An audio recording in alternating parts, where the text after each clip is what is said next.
లంచం అడిగిన చెకింగ్ అధికారిని చెప్పుతో కొట్టారు ఆర్టీసీ బస్సులోని ప్రయాణికులు, కండక్టర్.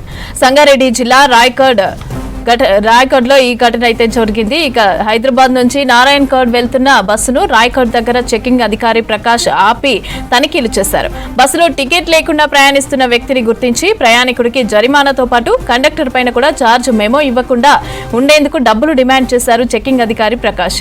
చెకింగ్ అధికారి తీరుపైన ప్రయాణికులతో పాటు కండక్టర్ కూడా ఆగ్రహం వ్యక్తం చేశారు. పోలీస్ స్టేషన్ దగ్గరనే వాహనాన్ని ఆపి అధికారితో వాగ్వాదానికి దిగారు. చెకింగ్ అధికారిని చెప్పుతో కొట్టారు ప్రయాణికులు, కండక్టర్.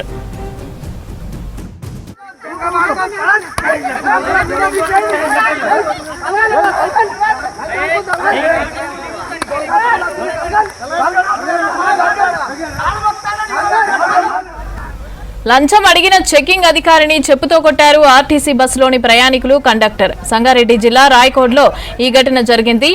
హైదరాబాద్ నుంచి నారాయణఖేడ్ వెళ్తున్న బస్సును రాయకోడ్ దగ్గర చెకింగ్ అధికారి ప్రకాష్ ఆపి తనిఖీలు చేశారు. బస్సులో టికెట్ లేకుండా ప్రయాణిస్తున్న వ్యక్తిని గుర్తించి ప్రయాణికుడికి జరిమానాతో పాటు కండక్టర్ పైన ఛార్జ్ మెమో ఇవ్వకుండా ఉండేందుకు డబ్బులు డిమాండ్ చేశారు చెకింగ్ అధికారి ప్రకాష్. చెకింగ్ అధికారి తీరుపైన ప్రయాణికులతో పాటు కండక్టర్ కూడా ఆగ్రహం వ్యక్తం చేశారు. పోలీస్ స్టేషన్ దగ్గరనే వాహనాన్ని ఆపి అధికారితో వాగ్వాదానికి దిగారు. చెకింగ్ అధికారిని చెప్పుతో కొట్టారు ప్రయాణికులు, కండక్టర్.